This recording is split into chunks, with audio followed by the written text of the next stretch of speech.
गुरुरेव साक्षात् परब्रह्म तस्मै श्री गुरुवे नमः।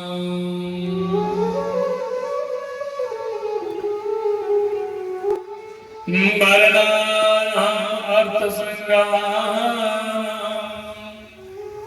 रसानां छन्दसामपि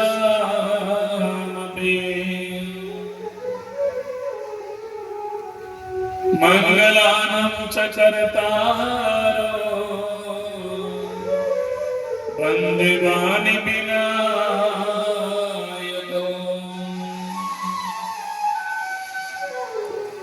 नीलाम्बुजश्यामलं कोमलं सीतासमारूपितवामभागम् पानमहासायकचारुचापम् नमामि रामं रघुवंशनाथम्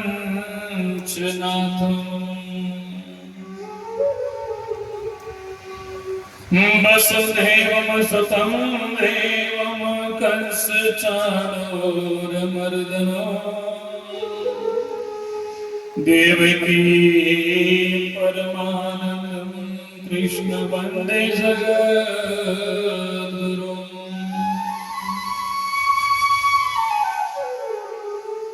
भवानी शंकरो वन्दे सदा विश्वासरूपिणो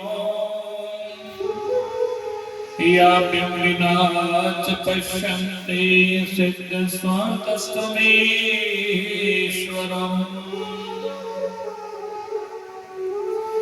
मनोयममृततुल्यवेगं नित्यन्द्रियं बुद्धिमतां वरिष्ठम्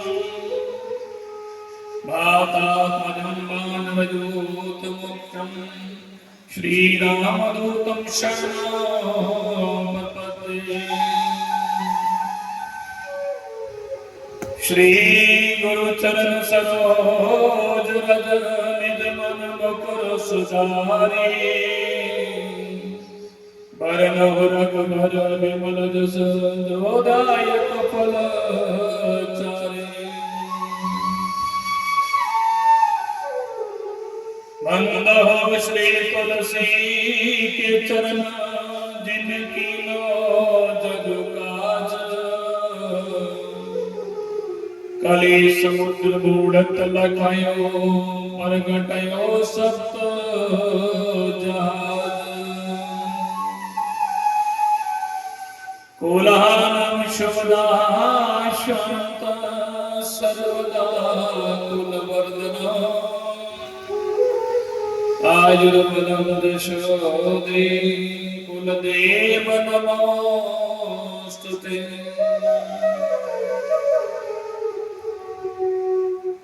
बोले सतगुरुदेव भगवान की जय। बोले गुरुदेव भगवान की जय।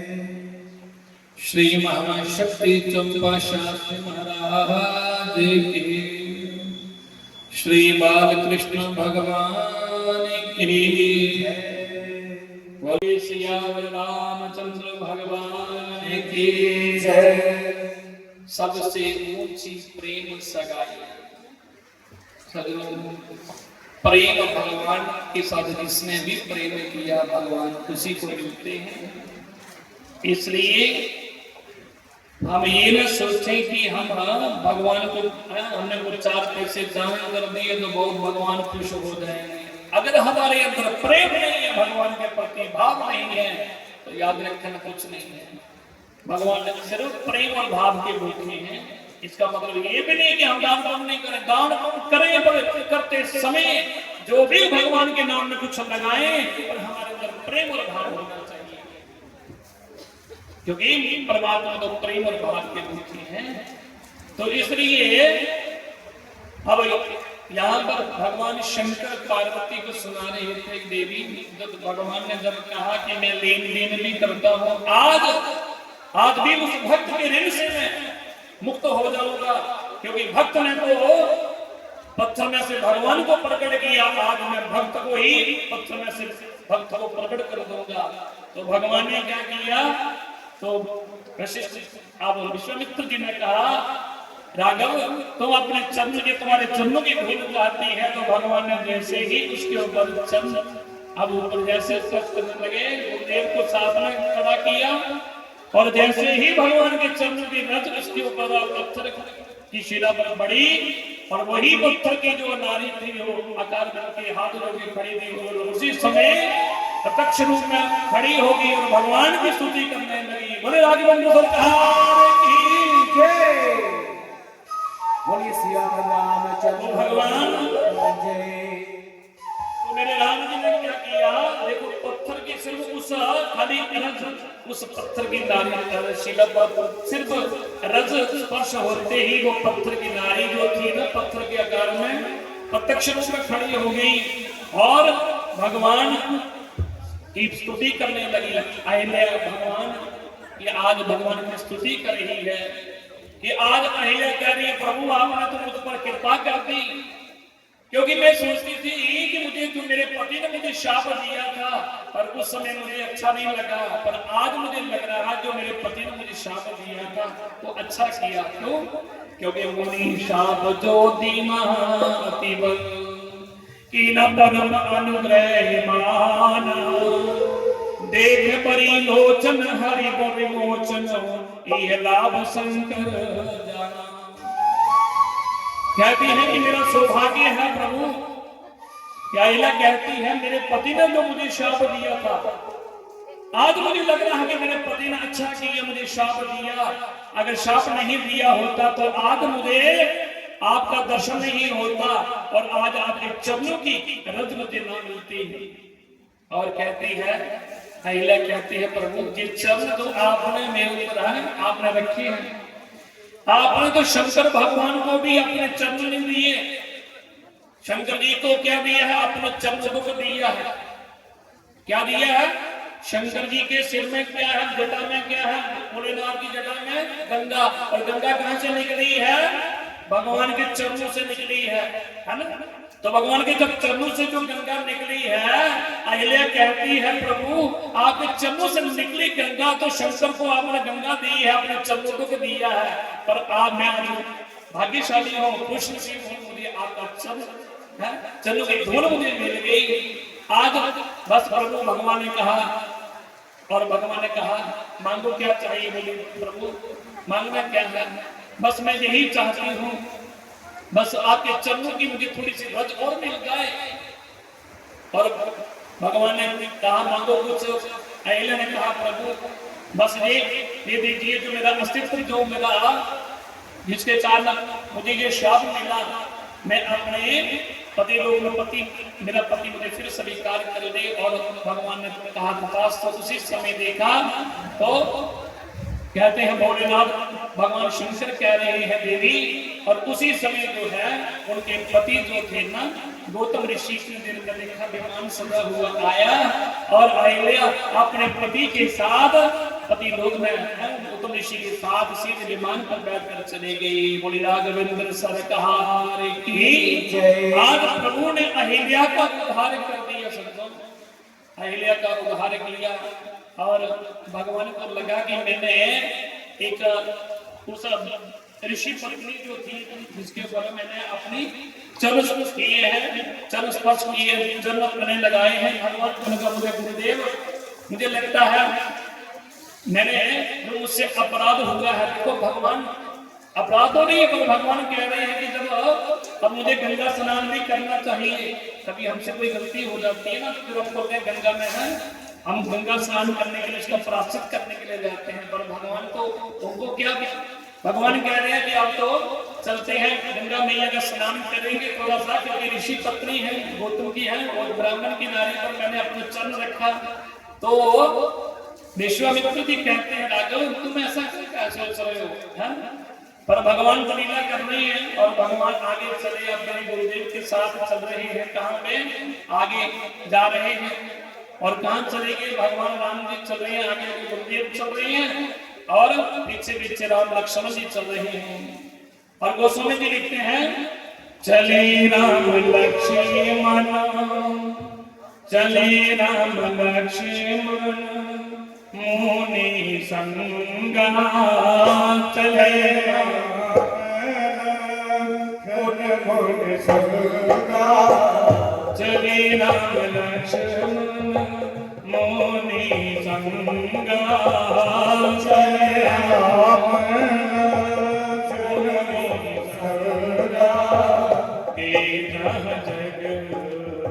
पावन गंगा, पावन गंगा, गाना भी सुनो सब कथा सुनाई, गाना सुनो सब कथा सुनाई, जय ही प्रकार सुर सरी महियाई, जय प्रकार सुर सरी महियाई।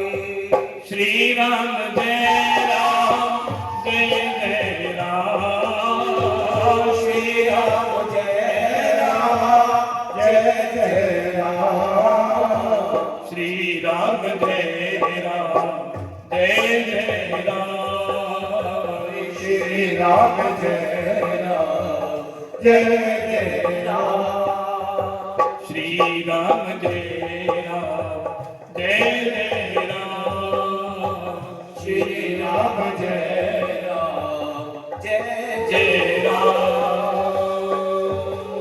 बोलिए सियावर रामचंद्र भगवान की जय। चले राम लक्ष्मण मुनि संगा। कहाँ जा रहे हैं? गए जहाँ जग पावनी गंगा, यहाँ साक्षात गंगा मैया बह रही है और भगवान ने खुश है। गंगा में प्रभु ने स्नान किया, गुरुदेव के साथ स्नान किया और कहा गुरुदेव इस गंगा की जो है ये गंगा मैया जो है ना, जरा इसके बारे में बताइए, इसका अवतरण कैसे हुआ? तो विश्वामित्र जी जो कह रहे हैं कि क्योंकि गंगा जो है ना, गंगा की कथा जो है ना, विश्वामित्र जी ने राम जी को सुनाई। भगवान को कथा गंगा के अवतरण की कथा सुनाई कि ये तुम्हारे ही पूर्वज है। इस भागीरथ ने तपस्या करके गंगा को इस धरती पर लाया, क्योंकि राम जी के पूर्वज जो थे इस सागर के 60,000 पुत्रों को है, जिस कपिल देव के एक क्रोध से सब जलकर राख हो गए थे। थोड़ी के आगे बढ़ने तो भागीरथ तो हुए, तो भागीरथ ने तो कठिन तपस्या करके गंगा को धरती पर लाया। तो ये राम जी के तो पूर्वज थे ना, तो राम जी को पूरी गंगा अवतरण की कथा सुनाई। देखो आज तो गंगा मैया को देखो शंकर जी की जटा में है, आप देखिए भोलेनाथ कथा सुना रही है पार्वती मैया को, और शंकर गंगा की कथा आ रही है, गंगा अवतरण की, तो फिर गंगा मैया तो फिर अमृत बरसा रही है। हाँ ये देखिए, ये छोटी छोटी बीच में बूंदे पड़ रही है ना, ये सोचो समझ में आया कि आपको फिर है आज भी तो गंगा साफ। आज लगता है कि इंद्रदेव जी कुछ मेहरबान ज्यादा हो रहे हैं, तो कोई बात नहीं। अगर आप अभी अभी तक तो ठीक है, क्योंकि बाटो टेंट लगे हैं, पर ज्यादा कुछ हो जाए तो अंदर तो व्यवस्था पूरी है, कोई बात नहीं, और कथा चलती रहेगी भगवान ने। तो इसलिए तो भगवान ने क्या किया, गंगा अवतरण की कथा गुरु विश्वामित्र जी से पूरी कथा सुनी। एक तो भगवान है गंगा की अवतरण कथा सुनी, भगवान ने स्नान किया, और जहाँ के जो पंडित पुरोहित थे उनको दान भी किया, क्योंकि भगवान ने ये हम सबके लिए बताया कि जब भी हम कहीं तीर्थ में जाएं, तीर्थ स्थान में जाएं, तो हमें 3 चीजें अवश्य करनी चाहिए। 3 चीजें क्या करनी चाहिए? अगर कहीं तीर्थ में जाते हैं, वहां स्नान, दान और वहां तीर्थ का महात्म जरूर सुनना चाहिए। ये नहीं कि खाली हम लोग ये स्नान किया, दान पुण्य नहीं किया, दान पुण्य भी करना चाहिए। ये 3 चीजें, क्योंकि क्या होता है, स्नान करने से तन पवित्र होता है और भगवान की कथा सुनने से मन पवित्र होता है और दान करने से धन पवित्र होता है। क्योंकि तन पवित्र सेवा की, मन पवित्र करे तन पवित्र सेवा की, धन पवित्र करे दान, मन पवित्र हरि भजन सो हो तो त्रिविध कल्याण। ये तीन चीजें जरूरी हैं। तन पवित्र क्या से होता है, हम तन पवित्र होगा, सेवा करेंगे, स्नान करेंगे, तन की पवित्रता होगी। और धन पवित्र कैसे होगा, दान करने से। और मन पवित्र कैसे होता है, भगवान का भजन स्मरण करने से, भगवान की कथा सुनने से मन पवित्र होता है। इसलिए तीर्थ में जाओ तो तीन चीजें जरूर करो। वहां का जो पंडित पुरोहित होते हैं उनको भी कुछ ना कुछ दान जरूर करना चाहिए। जरूरतमंदों को दान करो। तो भगवान ने दान का संकल्प किया। अब यह प्रश्न उठता है कि भगवान के पास उस समय कहां था, कुछ था तो नहीं। भगवान ने क्या दान किया होगा, भगवान ने संकल्प किया। और संकल्प, क्योंकि आगे भी आप जाइए ना प्रयागराज में, आप हरिद्वार जाए, कुछ लोग जब संकल्प आप कर लेते हैं तो आपके पास धन नहीं भी होगा तो वहां के पुरोहित कहेंगे आपके पास नहीं है तो आप बाद में दे दीजिए और संकल्प करवा लीजिए। तो भगवान ने भी यहाँ पर गोस्वामी जी ने कहा है कि लिखा है कि भगवान ने संकल्प का दान किया और संकल्प किया और उसके बाद भगवान वहां से आगे चले। अब यहाँ पर देखिए भगवान अपने गुरुदेव के प्रति पूरा शिष्य का भाव है। और भगवान शंकर सुना रही है पार्वती मैया को, देवी अब भगवान आगे चल रहे हैं। तो आगे जब ये तो मेरे प्रभु ने क्या देखा, आगे चल रहे हैं विश्वामित्र जी और पीछे पीछे राम लक्ष्मण जी। और कहते हैं कि हम जा रहे थे तो यहाँ पर जो है ना भगवान शंकर पार्वती को सुना रहे हैं देवी। अब आगे देख रहा तो वहां पर मिथिला नगरी सामने से दिख रही है और जनकपुरी है, जहाँ पर भगवान राम लक्ष्मण जी और विश्वामित्र जी जनकपुरी में पधारे हैं परमेश्वर राम का। अब रास्ते में जनकपुरी नगरी से पहले ही एक बड़ा सुंदर बगीचा देखा। इसने विश्वामित्र जी ने कहा, राम बड़ा सुंदर ये बगीचा है। देखा कि बड़े सुंदर आम के पेड़ लगे हैं और इन आम की बगीचे में थोड़ा हम लोग विश्राम कर लेते हैं। उस बगीचे में बोले गुरुदेव जैसी आपकी आ गया। विश्वामित्र जी संतों के साथ और राम लक्ष्मण जी उस आम के बगीचे में आम की छाया के नीचे बैठ गए। और देखिए गुरु के प्रति कितना कैसा भगवान का गुरु के प्रति कैसा शिष्य का भाव है। और यहाँ पर जैसे ही राजा जनक को यहाँ पता चला गुरु विश्वामित्र जी जो है वो आ रहे हैं और कहीं बगीचे में रुके हैं, तो जनक जी महाराज अपने ब्राह्मण को साथ लेकर के, विद्वानों को साथ लेकर के आए और आकर के क्या किया, विश्वामित्र जी को प्रणाम करने लगे। राजा जनक ने प्रणाम किया, गुरुदेव आप मेरी नगरी में पधारे हैं, आपका स्वागत है। कि संत सचिव सुचिपुरी मत बसुरवर मुर ज्ञाते चले मिलन मुनिकाय मुदित राव नहीं भाती। जहां पर जनक जी ने क्या किया, उनको प्रणाम किया, चलो को प्रणाम किया और प्रणाम कर करके सामने भी बैठे, आसन लगाया, बैठ के। अब इतनी देर में देखिए यहाँ पर भगवान राम जी जो थे वो उस समय तो गुरु जी ने उनको पहले ही देख लिया था और कुछ घूमने के लिए चले गए थे। इतनी देर में जनक जी बैठे हैं और इधर विश्वामित्र जी और संत महात्मा लोग बैठे हैं। अब इतनी देर में राम लक्ष्मण जी आगे, अब राम लक्ष्मण जी आगे, तो जैसे राम लक्ष्मण जी आए और राम लक्ष्मण जी को जैसे ही राजा जनक ने देखा, और देखते ही राजा जनक क्या सब जितने भी ब्राह्मण हैं संत सब खड़े होकर के राम जी के आगे सब खड़े हो गए। और विश्वामित्र जी ने कहा, देखिए जनक, अरे राजन ये देखो ये राम है और ये लक्ष्मण जी हैं। अब देखिए यहाँ जनक जी जो है ना बड़े बड़े वेदांती हैं और ये नाम को मिथ्या मानते हैं, ज्ञानी है। पर आज राम जी को जब देखना तो राम जी को देखते ही राजा जनक जी नमस्तक हो गए। देखिए राम जी को कभी आज तक ना तो जनक ने देखा है, और जिसको हमने कभी देखा नहीं और उसको देखते ही हमारा सिर झुक जाएगा तो समझ लेना कि उसके अंदर कोई ईश्वरी शक्ति है। और ये सब लोग खड़े हो गए और राम जी को है आगे झुक गए। और बहुत विश्वामित्र जी ने तो पहले इसलिए इनको भेज दिया गया ताकि अगर राम जी यहाँ रहेंगे तो फिर राम जब जनक जी आएंगे तो फिर राम जी को उनको प्रणाम करना पड़ेगा, इसलिए उनको पहले ही भेज दिया।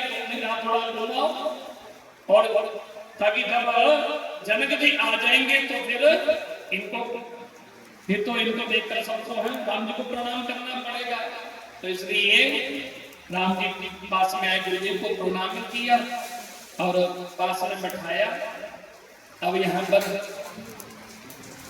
जनक जी ने पूछा, गुरुदेव ये बालक आपने नाम तो इनका बता दिया पर ये है कौन, जरा इनके बारे में इनका परिचय तो कौन है। गोस्वामी जी कहते हैं कि कहो नाथ सुंदर दो बालक, मणिकुल तिलक तिलक कुल पालक है। गोस्वामी जी कहते हैं कि तुलसीदास जी कह रहे हैं, रामचरितमानस में लिख रहे हैं कि जनक ने कहा कि ये बड़े सुंदर बालक हैं, पर ये बालक किसके बालक हैं और किस मुनि के तिलक हैं, ये बालक हैं या पालक हैं। अब जैसे कहा बालक है पालक है तो विश्वामित्र जी मुस्कुराने लगे, बोले जनक अब तो कह रहे हो कि ये बालक हैं, अगर ये बालक हैं तो पालक कैसे हो सकते हैं, और अगर पालक हैं तो ये बालक कैसे हो सकते हैं, क्योंकि पालक करने हैं। अब ये पालक तो बालक नहीं हो सकता, जो बालक है वो पालक नहीं हो सकता। क्योंकि जनक जी को लगा कि ये कोई साधारण नहीं है, इसलिए उनके मुख से निकल गया कि वो ये बालक है। ये कौन है, कौन बालक है, किसके बालक हैं, किस मुनि के ये बालक हैं। तो इसलिए जब विश्वामित्र जी ने कहा ये जो बालक है ना, जब देखो आपको क्या लगता है कौन होंगे। अब जनक जी देख रहे हैं भगवान राघवेंद्र की सुंदर छवि को देख रहे हैं। राम जी को देखते देखते उनकी ऐसी सुंदर छवि को देखा राजा जनक जो है उनको लगने लगा कि साक्षात वो परमात्मा वो ब्रह्म वो निर्गुण निराकार ही यहाँ पर साकार रूप में प्रकट होगा। क्योंकि ज्ञानी में देखा जाए तो राजा जनक से बड़ा ज्ञानी कौन हो सकता है। इसलिए तो कहते हैं मुझे तो लगता है गुरुदेव, मुझे तो ऐसा लग रहा है जी कि वो ब्रह्म जिसका नीति कह करके गायन करते हैं, बड़े बड़े वेद भी जिसका निरूपण नहीं कर सकते, मुझे लगता है वही परमात्मा यहाँ पर धरती पर प्रकट हुआ है। तो बोलते हैं कि मुझे लगता है राजन जो तुम कह रहे हो मुझे भी लगता है ऐसा ही लगता है, इसका मतलब तुम जो कह रहे हो ठीक कह रहे हो। अब भगवान ने देखा कि यहाँ पर दोनों आपस में चर्चा कर रहे हैं, क्योंकि अब एक तरफ जनक जी हैं, दूसरी तरफ ज्ञानी जनक जी हैं और एक तरफ है कौन विश्वामित्र जी हैं।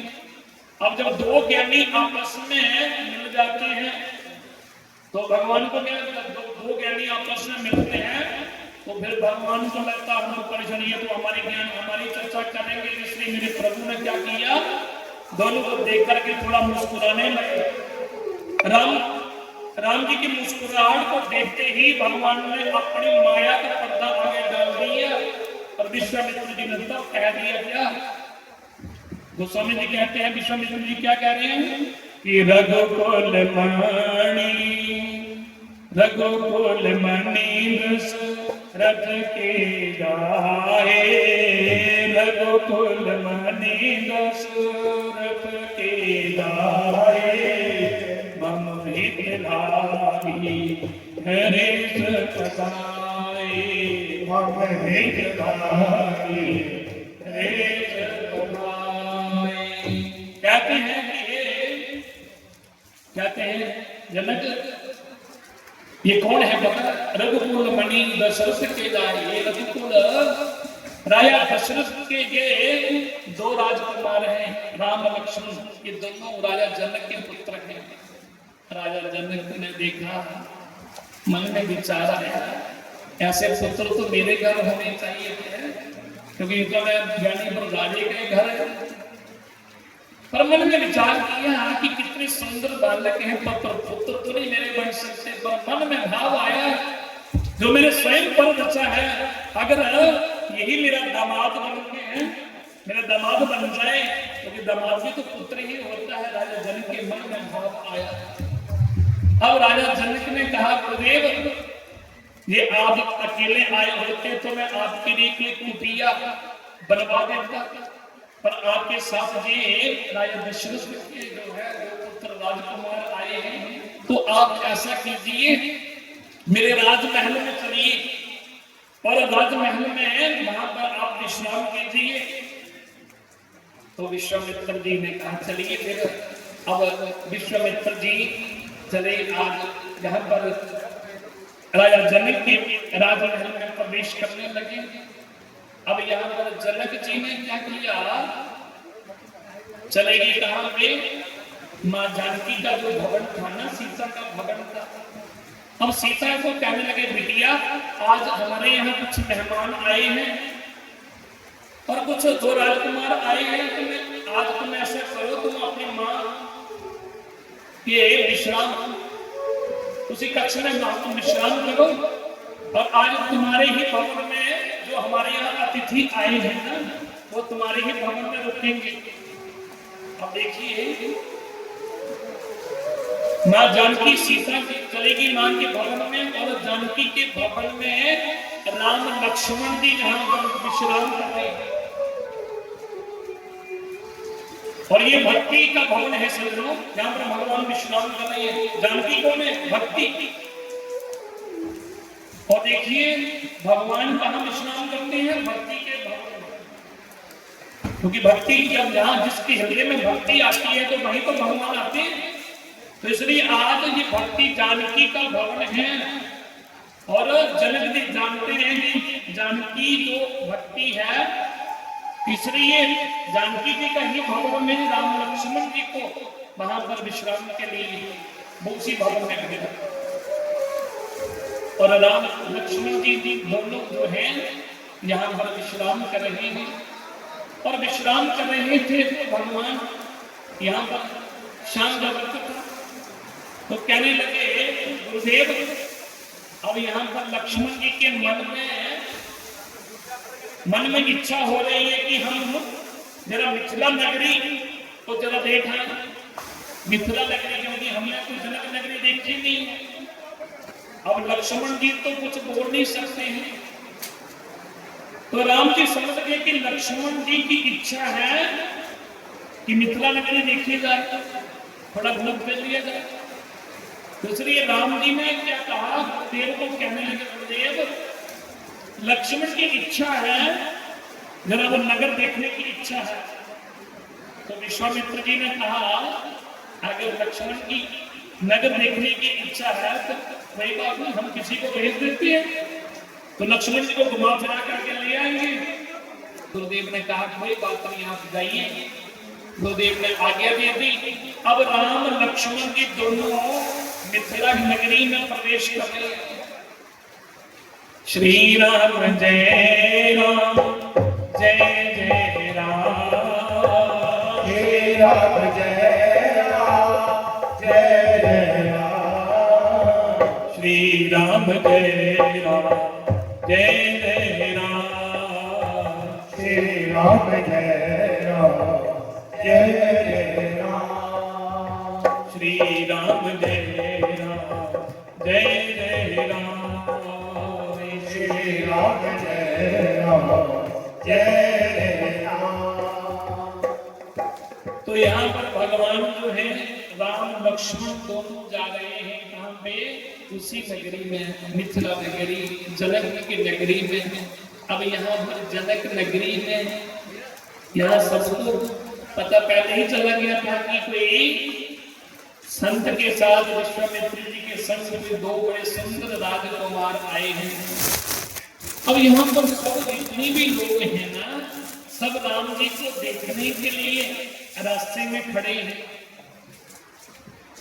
और गोस्वामी जी कहते हैं कि दाए नाम काम सब त्यागी, दाए नाम काम सब त्यागी, दाम दाए नाम काम सब त्यागी,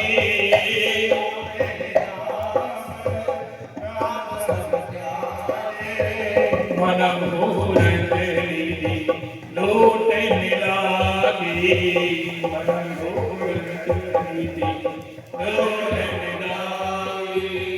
श्री राम जय राम जय जय राम श्री राम जय राम जय जय राम श्री राम जय राम जय जय राम श्री राम जय राम जय जय राम श्री राम जय राम जय जय राम श्री राम जय राम जय जय राम। तो गोस्वामी जी कहते हैं कि धाये धाम काम सब त्यागा, मन हो रंग निधि लोटन लगा। आज जितने भी यहाँ मिथिला के लोग हैं, जनकपुरी के लोग हैं, सब अपने काम काज सब भूल गए। आज काम काज छोड़ करके आज राम जी को देखने के लिए रास्ते में खड़े हैं। अब यहाँ पर देख रहे हैं और ऐसा लग रहा है कि जैसे खोई हुई कोई वस्तु आज हमें मिल गई हो, हमारा कोई खोया हुआ खजाना है। अब कोई जो खो गया था आज हमें मिल गया। क्योंकि यहाँ जीव आत्मा और परमात्मा का देखिए, आत्मा आज गदगद हो गई उन लोगों की कि आज इस आत्मा के पति मेरे परमात्मा आज यहाँ पधारे हैं। और देखिए यहाँ पर जो ये नगरी है ना, मिथिला नगरी, ध्यान दीजिए। इस मिथिला नगरी में नगरी तीन है ना, एक अयोध्या नगरी, एक लंका नगरी और एक मिथिला नगरी, जनक नगरी। अयोध्या नगरी में यहाँ पर जितने भी हैं सभी यहाँ पर, जहाँ पर जो अयोध्या नगरी है, इसमें अयोध्या नगरी में जो है ना, वहां पे इस अयोध्या नगरी में जहाँ सज्जन लोग ज्यादा रहते हैं और दुर्जन जो है वो एक आधा पे दुर्जन लोग रहते हैं अयोध्या में। मंत्रा जैसे है। और लंका नगरी में यहाँ दुर्जन ही दुर्जन रहते हैं और कोई सज्जन, कोई एक आधा भविष्य जैसा वहां रहता है। और तीसरी नगरी जनक नगरी, जनक नगरी में तो सभी सज्जन ही सज्जन रहते हैं। ये ज्ञानी भी नगरी है और इन ज्ञानी भी जो नगरी है, यहाँ के जितने भी लोग सब ज्ञानी हैं। और इनको आज ये लग रहा है कि हमारा जो खोया हुआ खजाना, जो आज हमें ऐसा लग रहा है कि हमारा खोया हुआ खजाना आज हमें मिल गया। आज भगवान की सुंदर झांकी को देख रहे हैं और सब लोग जो है राम जी का दर्शन कर रहे हैं। और राम जी उन मिथिला की नगरी में जा रहे हैं और रास्ते में बच्चे लोगों से मिल रहे हैं, सबसे मिल रहे हैं। और यहाँ पर कुछ बालक तो भगवान राम जी को लक्ष्मण जी को साथ में लेकर अपने घर में ले जाते हैं और अपने में घर अपने घर दिखाते हैं। तो यहाँ पर भगवान और जितनी भी यहाँ पर कुछ मिथिला की नारियां हैं वो सोच रही हैं कि कितनी सुंदर ये बालक हैं, और एक तो सोच रही है कि भगवान शंकर कृपा कर रहे हैं। तो इस यही जो स्वयंवर महाराज ने जो स्वयंवर रचा है, और यही राम जी जो है ना यही उस धनुष को तोड़ दे तो हमारे जानकी बिटिया का विवाह के साथ हो जाए। दूसरे ने कहा कि हमको फायदा क्या होगा? एक ने कहा फायदा ये होगा कि जब तक रिश्ता जानकी के साथ नहीं जुड़ेगा, जानकी का विवाह नहीं होगा तो हमारा रिश्ता इनके साथ कैसे जुड़ेगा? क्योंकि इनके साथ जब जानकी का रिश्ता जुड़ेगा तो हमारा भी इनके साथ रिश्ता बन जाएगा ना। क्योंकि जब तक भक्ति का भगवान जो है भगवान का मिलन नहीं होगा तब तक भक्त को जो है भगवान की प्राप्ति नहीं हो सकती। तो इसलिए ये सब जहाँ की जो माताएं हैं अपना प्रेम के अंदर भाव है, और ऐसा लग रहा है सब भगवान ने नगर के दर्शन किए। और जहाँ पर मेरे प्रभु जो हैं अब दर्शन करके वापस फिर गुरुदेव के पास आए। गुरुदेव को कहा गुरुदेव लक्ष्मण जी को लगन दिखा करके हम आ गए, और शाम के वक्त गुरुदेव के चरण गुरु जी के चरणों की सेवा कर रहे हैं। और कहते हैं कि भगवान राम जी जो है ना रामचरित्र मानस में लिखा है कि भगवान जब भी राम जी अपने गुरुदेव के चरण दबाते थे और गुरुदेव के चरण राम जी दबाते थे और लक्ष्मण जी राम जी के चरण दबाते थे। और गोस्वामी जी कहते हैं कि उठे लखनऊ निसी विगत सुनी अरुण सखी कुनी धुनी कान गुरु ते पहले जगत पति जागे राम सुजान। कहते हैं कि भगवान श्री राम जी ना गुरुदेव के उठने से पहले ही जाग जाते थे। और एक शिष्य का भाई फर्ज होता है कि गुरु के जागने से पहले उठाना चाहिए, गुरु के उठने से पहले शिष्य को जाग जाना चाहिए। और राम जी में वही करते थे कि गुरुदेव के जागने से उठने से पहले राम जी उठ जाते थे। और देखिए राम जी के बारे में लिखा है कि राम जी शयन करते थे, पर लक्ष्मण जी के बारे में शयन नहीं लिखा है कि सोते थे। राम जी के बारे में लिखा है आराम करते थे। और आप आगे कथा सुनेंगे राम जी तो 14 वर्ष राम जी के साथ जाएंगे तो 14 वर्ष तो राम जी के साथ लक्ष्मण जी तो कभी सोए नहीं, आराम करते थे, प्रभु की सेवा करते रहते थे। तो यहाँ पर प्रतिदिन अब सुबह उठे तो अब यहाँ पर भगवान राम जी को गुरुदेव ने कहा कि तुम ऐसे करो बेटा राम, जरा पूजा के लिए कुछ फूल लेकर आना। अब यहाँ पर राम और लक्ष्मण दोनों गुरुदेव की पूजा के लिए अब पुष्प वाटिका में जा रहे फूल लेने के लिए। और यहाँ पर गोस्वामी जी लिखते हैं कि भूख भाग वर देख ही जाई जहां बसंत ऋतु रही लो भाई। अब जिस पुष्प वाटिका में राम लक्ष्मण जी प्रवेश कर रहे हैं, फूलों की पुष्प वाटिका है जहां पर राम लक्ष्मण जी फूल लेने के लिए गुरुदेव के लिए जा रहे हैं। और कहते हैं राजा जनक की नगरी में जो पुष्प वाटिका है ना, यहाँ पर एक बार बसंत ऋतु जनक जी के बाग में आई और वो फिर मुड़ करके वापस से नहीं गई। क्यों? क्योंकि बसंत ऋतु भी जानती है कि एक दिन मेरे राम जी आएंगे और यहाँ पर इस पुष्प वाटिका में फूल लेने के लिए आएंगे।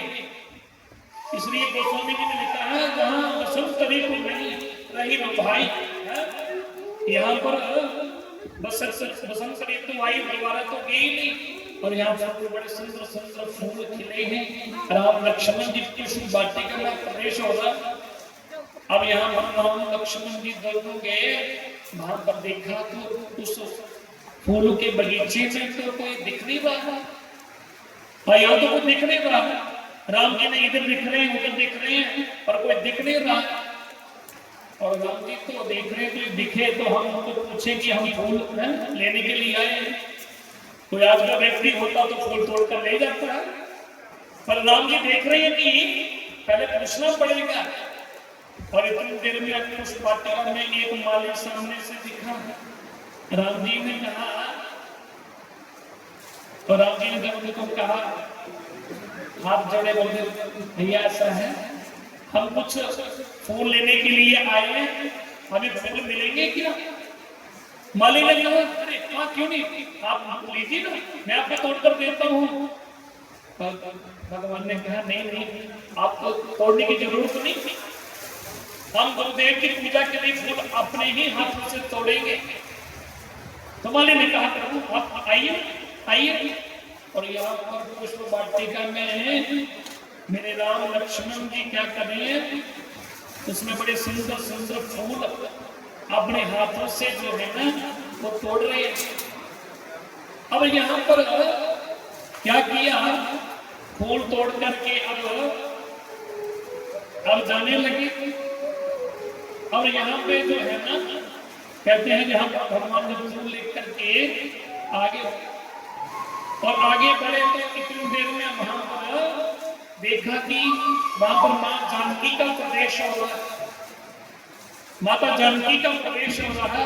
बोले जानकी मैया की जय। मां जानकी का प्रवेश हो रहा है और उसी मां जानकी का प्रवेश पुष्प वाटिका में और देखा तो मां जानकी भी सामने अपने सखी के संग आ रही है। और उनकी माता सुनैना ने कहा बेटी जाओ कि तुम पहले सरोवर में स्नान करके उसके बाद फिर मां गौरी का पूजन करना, क्योंकि स्वयंवर जहां पर जनक ने रचा है ना, स्वयंवर जो शिव धनुष है।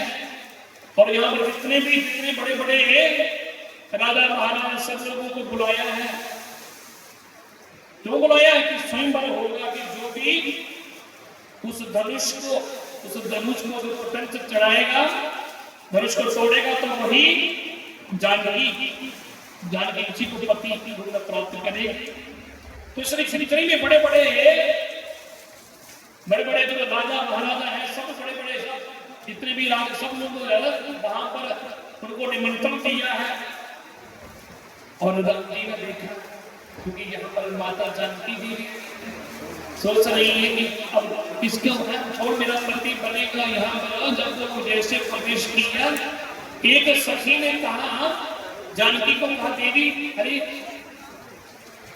मां जानकी को कहा देखो कितनी सुंदर राजकुमार दिख रही है। राम लक्ष्मण जी को उसने देखा और उसके मन में एक भाव आया हमारे जानकी का यही पति बन गए। जानकी यही शिव धनुष को अगर ये कंचा चढ़ा दे तो इससे सुंदर और कौन जानकी के लिए बड़ा हो सकता है। और इतनी देर में राम लक्ष्मण जी आपस में चर्चा कर रहे हैं। मां जानकी देख रही है। जानकी मैया ने जब राम जी को देखा और मां जानकी गदगद हो गई। और मां जानकी को लग रहा है कि मेरे क्योंकि जानकी भी कुछ साधारण नहीं है।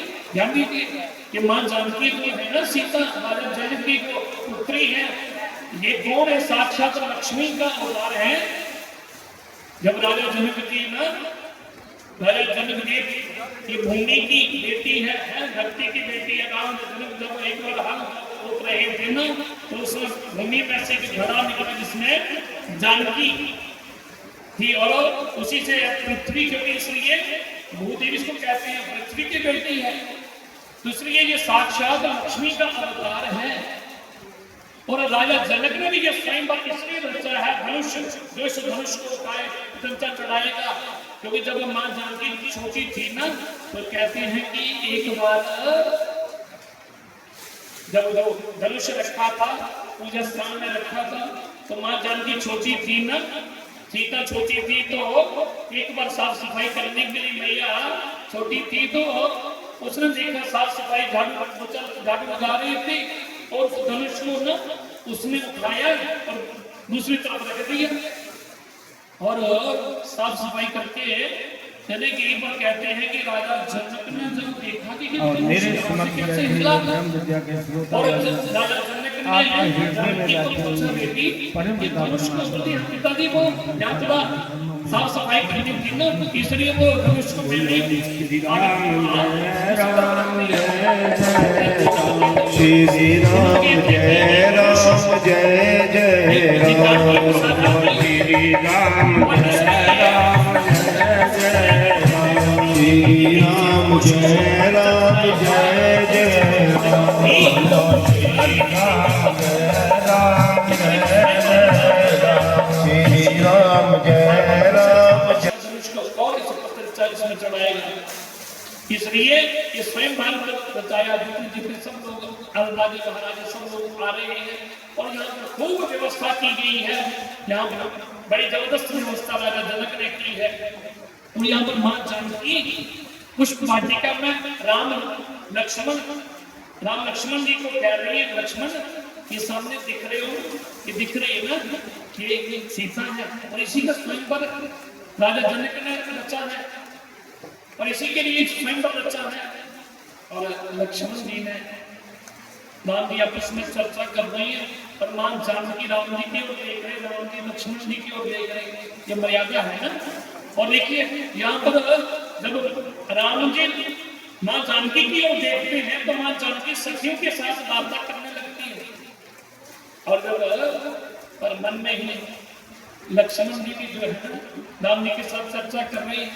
अब यहाँ मां जानकी जो है, इसके बाद में आगे मां जानकी अब यहाँ पर इस सरोवर में स्नान किया, स्नान करके अब मां जानकी जो है ना, अब मां गौरी का पूजन करने के लिए स्नान करके मां गौरी का पूजन करने के लिए पार्वती मैया की स्तुति कर रही है। अब आगे क्योंकि विवाह से पहले आपने देखा होगा, आज भी हमारी सनातन परंपरा है, जब बेटिया की शादी होती है, कन्यादान होने से पहले जब बेटी सबसे पहले हमारे विद्वान आचार्य लोग क्या करते हैं, उससे पहले गौरी पूजन करवाया जाता है। और मां जानकी भी आज मां गौरी है और मां उस पार्वती की स्तुति कर रही है, पूजन कर रही है और स्तुति कर रही है और स्तुति बड़े प्रेम और भाव से मैया गा रही है। और आइए मेरे साथ सब लोग मां गौरी का मां पार्वती की स्तुति हम सब लोग करें, बड़े प्रेम और भाव से करेंगे। और भगवान शंकर जी पार्वती को यही कथा सुना रहे, तो भोलेनाथ कथा भी किसी सुना रहे हैं, पार्वती को सुना रहे हैं। और याज्ञवल्क्य जी महाराज भरद्वाज जी को कथा जी सुना रहे हैं कि मां जानकी आज पार्वती मैया का पूजन कर रही है, स्तुति कर रही है। और वरदान चार रूप में मां की पूजा कर रही है, वंदना कर रही है। और गोस्वामी तुलसीदास ने बड़ा सुंदर इस चौपाइयों में से एक गाया है कि जय जय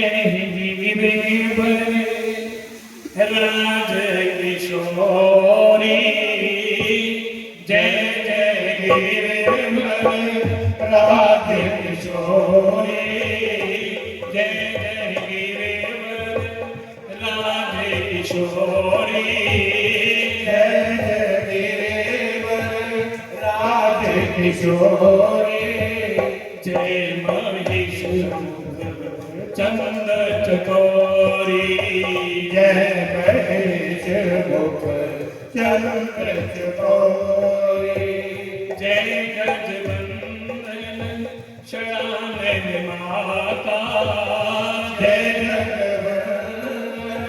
शरण माता, जगत जननी मिनी गोपिका, मिनी गोपिका नहीं तब यादी मध्य अवसाना, नहीं तब यादी मध्य अवसाना, वेद प्रभाव बदो नहीं गाना बदो नहीं गाना बब बब विभो पराभव कारणी बब बब विभो पराभव कारणी विश्व विमोहनी स्वावस्तिहारिणी विश्व विमोहिनी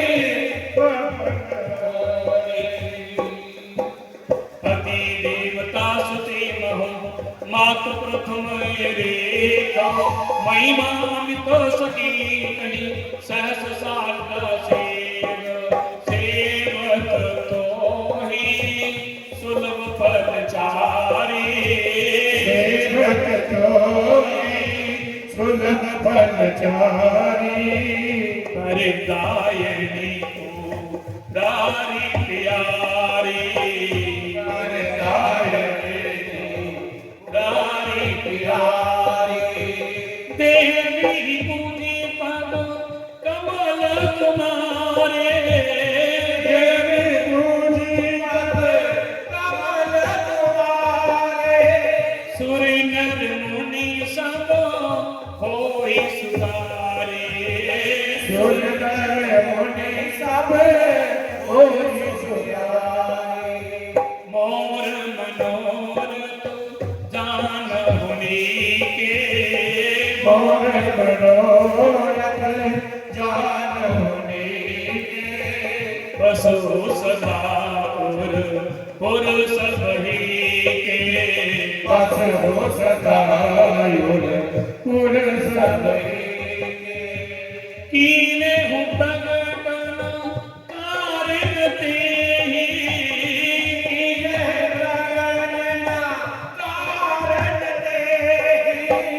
अस कहीं चलना कहीं दे आज कहे चरण बिनी प्रेम बस बई भवानी मेरे प्रेम रस बड़ी भवानी हसी मानो रति मुस्कानी हसी मान